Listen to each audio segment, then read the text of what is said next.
Hello friends, welcome to competitive exams India Telugu channel. ఈరోజు మనం ఈ వీడియోలో national institute of electronics and information technology నుంచి మనకు నోటిఫికేషన్ రావడం జరిగింది ఫ్రెండ్స్.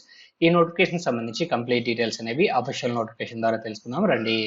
ఈ ఆర్గనైజేషన్ సెంట్రల్ గవర్నమెంట్ అండర్లో వర్క్ చేస్తున్న ఆర్గనైజేషన్ ఫ్రెండ్స్. ఈ పర్టికులర్ నోటిఫికేషన్ ద్వారా మనకి జూనియర్ రీసెర్చ్ ఫెలోకి సంబంధించిన వేకెన్సీస్ అనేవి ఫిలప్ చేస్తూ ఉన్నారు. సో వీటికి సంబంధించి కంప్లీట్ డీటెయిల్స్ అనేవి మనం తెలుసుకుందాం రండి. సో క్యాండిడేట్ జూనియర్ రీసెర్చ్ ఫెలోగా జాయిన్ అయినట్లయితే ఫస్ట్ స్టార్టింగ్ సాలరీ మనకి 37,000 పర్ మంత్ రావడం జరుగుతుంది ఫ్రెండ్స్. 2 years వర్క్ చేసిన తర్వాత మనకి సీనియర్ రీసెర్చ్ ఫెలో అవుతాము. సీనియర్ రీసెర్చ్ ఫెలో అయిన తర్వాత 42,000 రూపీస్ పర్ మంత్ శాలరీ అయితే ఇవ్వడం జరుగుతుంది. ఇనిషియల్గా క్యాండిడేట్స్ని 1 year పాటు మనకైతే ఇక్కడ రిక్రూట్ చేసుకోవడం జరుగుతుంది ఫ్రెండ్స్. ఆ తర్వాత ప్రాజెక్ట్ 5 years వరకు ఉంటుంది. సో ఈ 5 years వరకు మనకి రెన్యువల్ చేసుకుంటూ వెళ్తూ ఉంటారు. అండ్ నెక్స్ట్ ఇక్కడ ఎడ్యుకేషన్ క్వాలిఫికేషన్ సంబంధించి డీటెయిల్స్ చూసినట్లయితే మినిమం ఎడ్యుకేషన్ క్వాలిఫికేషన్ బీఈ లేదా బీటెక్ కంప్లీట్ చేసుకోవాలి. ఎలక్ట్రానిక్స్ అండ్ కమ్యూనికేషన్ లేదా ఎలక్ట్రికల్ అండ్ ఎలక్ట్రానిక్స్ లేదా కంప్యూటర్ సైన్స్ అలైన్డ్ బ్రాంచెస్ లేదా ఎంఎస్సీ ఇన్ ఎలక్ట్రానిక్స్ లేదా కంప్యూటర్ సైన్స్ కి సంబంధించి మనం చదువుకొని ఉండాలి. అండ్ క్యాండిడేట్స్ ఖచ్చితంగా గేట్ కానీ CSIR UGC national eligibility test కానీ ఖచ్చితంగా క్వాలిఫై ఉండాలి ఫ్రెండ్స్. లేదా క్యాండిడేట్స్ ఎంఈ లేదా ఎంటెక్ కంప్లీట్ చేసుకొని ఉండాలి.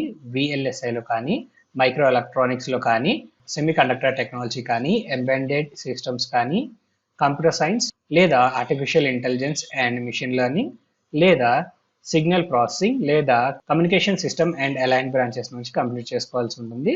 క్యాండిడేట్స్ ఖచ్చితంగా ఇక్కడ కూడా మనకి గేట్ లేదా CSIR UGC national eligibility test qualify అవ్వాల్సి ఉంటుంది. లేదా బీఈ లేదా బీటెక్ కంప్లీట్ చేసుకున్నట్లయితే ఎలక్ట్రానిక్స్ అండ్ కమ్యూనికేషన్ లేదా ఎలక్ట్రికల్ అండ్ ఎలక్ట్రానిక్స్ లేదా computer science and aligned branches నుంచి కంప్లీట్ చేసుకుని ఉండాలి ఫ్రెండ్స్.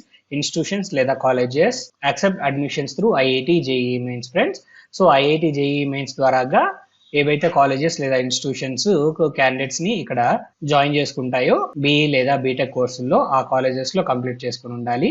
లేదా మనకి ఎంఈ ఎంటెక్ కంప్లీట్ చేసుకున్నట్లయితే VLSI micro electronics semi conductor technology embedded systems computer science artificial intelligence and machine learning signal processing లేదా communication systems and aligned branches లో complete చేసుకోవాలి. Institutions colleges which accept admissions through gate examination. So gate examination ద్వారాగా మనకి ME లేదా MTech courses complete చేసుకున్నట్లయితే ఈ particular streams లో మనం ఈ జాబ్స్ కి అప్లై చేసుకోవచ్చు. ఎలాంటి ఎక్స్పీరియన్స్ అవసరం లేదు friends. And upper age limit వచ్చేటప్పటికి 35 years. ఎస్సీ ఎస్టీ క్యాండిడేట్స్కి 5 years వరకు ఏజ్ రిలాక్సేషన్ ఉంది. ఓబీసీ క్యాండిడేట్స్కి 3 years వరకు ఏజ్ రిలాక్సేషన్ ప్రొవైడ్ చేస్తూ ఉన్నారు. అండ్ ఇక్కడ మనం గమనించాల్సింది ఏంటి అన్నట్లయితే ఈ జాబ్స్ అనేవి ప్యూర్లీ టెంపరీ బేసిస్ పైన తీసుకోవడం జరుగుతుంది ఫ్రెండ్స్. ఇనిషియల్గా 1 yearకి తీసుకుంటారు. ప్రాజెక్ట్ 5 years ఉంటుంది కాబట్టి అప్ టు 5 years మనకి జాబ్ అనేది రెన్యువల్ చేసే అవకాశం ఉంది. అండ్ నెక్స్ట్ అప్లికేషన్ ప్రాసెస్కి సంబంధించిన డీటెయిల్స్ చూసినట్లయితే ఎలిజిబుల్ క్యాండిడేట్స్ అఫీషియల్ వెబ్సైట్ ద్వారా మీరు అప్లై చేసుకోవాల్సి ఉంటుంది. మీరు ఈ నోటిఫికేషన్కి అప్లై చేసుకోవాలి అనుకున్నట్లయితే అప్లై చేయడానికి కావాల్సిన లింక్స్ అనేవి డిస్క్రిప్షన్లో ఉంటాయి. మీరు ఆ లింక్స్ ద్వారా ఈ నోటిఫికేషన్కి అప్లై చేసుకోవచ్చు. అప్లై చేసేటప్పుడు ఇక్కడ మెన్షన్ చేసిన డాక్యుమెంట్స్ ఏవైతే ఉన్నాయో ఈ సాఫ్ట్ కాపీస్ మనం అప్లోడ్ చేయాల్సి ఉంటుంది ఫ్రెండ్స్.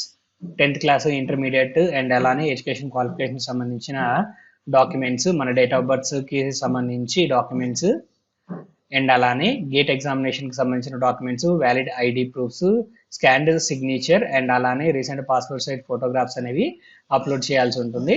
సో వీటికి సంబంధించి మీరైతే సాఫ్ట్ కాపీస్ మెయింటైన్ చేయండి. అండ్ అలానే అప్లికేషన్ ఫీజ్కి సంబంధించిన details friends. General candidates 500 rupees fee pay చేసుకోవాలి. Women SC ST OBC physically challenged candidates EWS candidates 250 rupees fee pay చేస్తే సరిపోతుంది.